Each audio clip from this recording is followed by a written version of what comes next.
ये बड़ी ही roller coaster कहानी रही है बजरंग सिंह के जीवन की। कभी बीएसएफ का सिपाही रहकर देश की सीमाओं की रक्षा का दारोमदार अपने कंधों पर संभाला बजरंग ने, और कभी देश की सीमाओं की रक्षा करते करते वो देश की जड़ों को खोखला करने के कारोबार में जुड़ गया।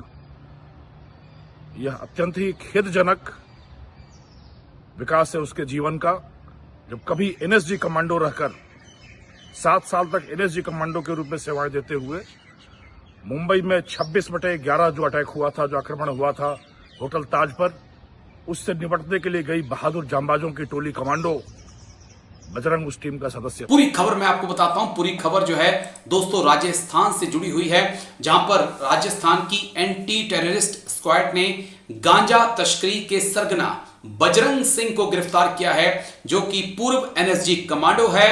और जब होटल ताज मुंबई पर जब हमला हुआ था 26/11 का माफ करिए, तो उस ऑपरेशन में भी वो शामिल था। पूरी खबर डिटेल से मैं आपको बताऊंगा। दरअसल राजस्थान की एंटी टेररिस्ट स्क्वाड और एंटी नार्कोटिक्स टास्क फोर्स ने एक संयुक्त अभियान में गांजा तस्करी के मुख्य सरगना बजरंग सिंह को गिरफ्तार किया है। वह नेशनल सिक्योरिटी गार्ड एनएसजी का पूर्व कमांडो है। 26/11 के अटैक के समय मुंबई के ताज होटल में चलाए गए वो ऑपरेशन में शामिल था। सिक्कर जिले के फतेहपुर शेखावाटी के कारगा गांव का वो निवासी है। उड़ीसा और तेलंगाना से गांजा लाकर राजस्थान में अपने नेटवर्क का वो संचालन करता था। इस शातिर तस्कर पर 25,000 रुपए का इनाम रखा गया था। बजरंग इतना चालाक था कि वह मोबाइल का कम इस्तेमाल करता था, बार बार ठिकाने बदलता था और किसी स्थानीय पर भरोसा नहीं करता था। हालांकि कई महीनों की कड़ी मेहनत निगरानी के बाद राजस्थान पुलिस का कहना है कि हमने उसे धर दबोचा। उसके पास से 200 किलो गांजे की खेप भी बरामद हुई। आईजी विकास कुमार ने बताया कि बजरंग का निडर स्वभाव और उड़ीसा तेलंगाना में पुराने संपर्कों ने उसे तस्करी में सहारा दिया। पहलवानों जैसा उसका कद काठी ने उसे एनएसजी कमांडो भी बनाया था। उन्होंने कहा, वो पुलिस कहती है कि बजरंग छोटे सौदों को छोड़कर उसने क्विंटल लेवल की गांजा खेपों की तस्करी शुरू की। यह गिरफ्तारी नशे के खिलाफ चल रहे एक बड़े अभियान में एक बड़ी सफलता है, जो राजस्थान में गांजा तस्करी के नेटवर्क को तोड़ने में मदद करेगी। बजरंग सिंह की कहानी चौंका देने वाली है। पढ़ाई छोड़कर बीएसएफ में भर्ती हुआ और पहलवानों जैसे कद काठी और जुझारूपन के कारण एनएसजी कमांडो वो बन गया। आईजी विजय कुमार ने बताया कि 7 साल तक आतंकवाद रोधी अभियानों में हिस्सा लिया। 2008 के 26/11 मुंबई हमले के दौरान ताज होटल के ऑपरेशन में वो शामिल था, लेकिन 2021 में रिटायरमेंट के बाद वह अपराध की राह पर चल पड़ा। गांव लौटकर उसने राजनीति में असफल कोशिश की और पत्नी को प्रधानी का चुनाव लड़ाया, लेकिन सफलता नहीं मिली। उसके बाद उसने अपराध का रास्ता चुन लिया और गांजा तस्करी में वो जुड़ गया। एनएसजी भारत की स्पेशल काउंटर टेररिज्म फोर्स है, जो केंद्रीय गृह मंत्रालय के अधीन आती है।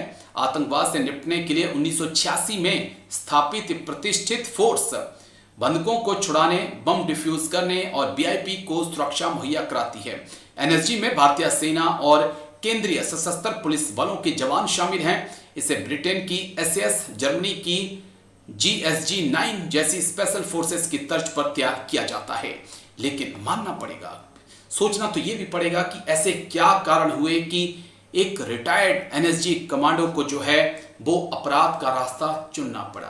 क्या वाकई में सर्विस के बाद, लॉन्ग सर्विस के बाद, अपनी सेवाएं देने के बाद हम अपने जवानों को इतना पैसा नहीं दे पा रहे हैं कि वो पूरी जिंदगी सीमा पर सेना में खपा देने के बाद अपनी बची हुई जिंदगी को आराम से जी सकें? अगर ऐसा है और नहीं है तो फिर हमें सोचना पड़ेगा और इसके बारे में गंभीरता से विचार करना होगा और कदम उठाने होंगे, ताकि हमारे सैनिक, भूतपूर्व सैनिक जो हैं, गलत रास्ते पर ना जाएं। आप क्या सोचते हैं इस पूरे वीडियो को लेकर? कमेंट करके अपनी राय जरूर दीजिएगा। नशे के विरुद्ध महासंग्राम, और यही है एनटीएफ का काम। नशे के सौदागरों, जहर के कारोबारियों और मादक द्रव्यों की तस्करी के स्वयंभू सरगना और सरताजों पर कुठाराघात करने लगातार कहर बरपाने का सिलसिला जारी है एएनटीएफ और एटीएस की संयुक्त टीमों का। और इसी की अगली कड़ी के रूप में लगातार दूसरे दिन बड़ी कार्रवाई को अंजाम दिया है एटीएस और एएनटीएफ की संयुक्त टीमों ने। ऑपरेशन गांजनेय चलाकर उड़ीसा और तेलंगाना से राजस्थान में गांजे की तस्करी के एक मुख्य सरताज बजरंग सिंह पुत्र भंवर सिंह निवासी फतेहपुर सीकर को बड़े परिश्रम के बाद गिरफ्तार कर सकने में इन टीमों को एक शानदार सफलता अर्जित हुई है। ये बड़ी ही रोलर कोस्टर कहानी रही है बजरंग सिंह के जीवन की।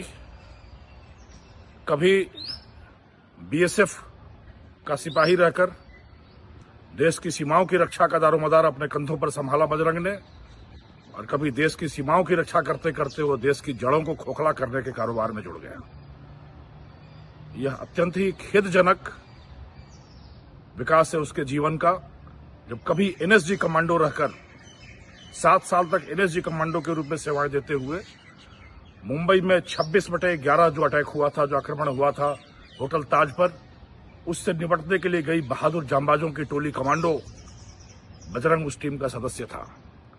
और कभी ऐसा वीर बहादुर कर्तव्य परायण रहा देश का एक जांबाज सिपाही किस तरह अपनी गलत संगत, महत्वाकांक्षा और राजनीतिक महत्वाकांक्षा की बलि चढ़कर नशे की दुनिया का बेताज बादशाह बन गया। यह कहानी रही है बजरंग सिंह की। बजरंग सिंह कभी 5 किलो 10 किलो गांजे की तस्करी में नहीं शामिल हुआ। क्विंटलों गांजा एक साथ तस्करी करके लाना और फिर उसका वितरण करना, यह दुस्साहसी कार्य लगातार अंजाम देता रहा बजरंग। सीकर के फतेहपुर में कई क्विंटल गांजा के मामले में वांछित रहा बजरंग, जिस पर 25,000 रुपए का इनाम भी घोषित रहा। इसके पहले वो हैदराबाद में, आंध्र प्रदेश तेलंगाना हैदराबाद में भी 2 क्विंटल गांजे के साथ के मामले में पकड़ा गया बजरंग सिंह। उड़ीसा में सेवा करते हुए इसके संपर्क वहां के लोगों से हुए। यहां सेवानिवृत्त होने के बाद वापस घर आने के बाद इसकी राजनीतिक महत्वाकांक्षा हिलोरे लेने लगी। इसने एक विशेष राजनीतिक दल भी ज्वाइन किया, अपनी पत्नी को प्रधानी का चुनाव भी लड़ाया। पर देश का सिपाही रहा व्यक्ति चुनाव में लगातार मात खाता गया, और चुनाव में मात खाते ही प्रतिद्वंदिता का एक सिलसिला शुरू हुआ और गलत सोहबत की भी श्रृंखला शुरू हुई।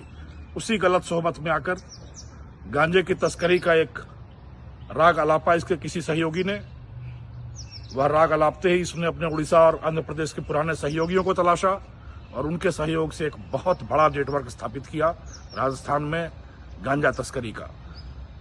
काफी दिनों से राजस्थान में गांजे की तस्करी का यह छद्म खेल चल रहा था। पिछले 2 महीनों से ऑपरेशन गांजनेय चलाकर एएनटीएफ और एटीएस की टीमें लगातार इसके सूत्रधारों की तलाश में थी। गहन परिश्रम के बाद जब बजरंग सिंह का नाम सामने आया तब इसके लिए तलाश शुरू की गई, और इतना शातिर और सतर्क था कि यह ठिकाने, नाम, पता, टेलीफोन सब कुछ लगातार बदलता रहता था। नहीं बदलता था तो सिर्फ एक सहयोगी जो इसका कुक था, उड़ीसा का रहने वाला एक कुक जो इसकी पसंद का भोजन बनाता था, एक प्रतिद्वंदी के माध्यम से उसके इस कुक का ठिकाना मिला हमारी टीमों को, और उंगली पकड़कर पहुंचा पकड़ना, तिनके का सहारा लेकर ताल पार करना, यही शगल रहा, यही आदत रही है एटीएस और एएनटीएफ टीमों की। और उस एक सूत्र से रतनगढ़ चूरू में इसके ठिकाने तक पहुंचकर काफी साहसिक अंदाज में इसको गिरफ्तार करने में सफलता मिली है। मैं उम्मीद करता हूं कि यह सफलता एक बड़ी सफलता है। जिस तरीके से गांजे की बड़ी बड़ी खेपें राजस्थान में उड़ीसा तेलंगाना से आ रही थी, मैं उम्मीद करता हूं उस पर काफी प्रभावी अंकुश लगेगा बजरंग सिंह की गिरफ्तारी के माध्यम से। और एएनटीएफ की तरफ से मैं सभी लोगों को अपील करता हूं, इस नशे के विरुद्ध इस महासंग्राम में भागीदार बने, तटस्थ न रहें, भागीदार बने, और यह आह्वान करें कि एक नशा है कि सेनानी खड़े कई लाख कर देंगे, एक नशा है कि नशाखोरों की खत्म साख कर देंगे, एक नशा है कि नशे की निशा का नाश करेंगे, एक नशा है कि इस नशे को जलाकर राख कर देंगे।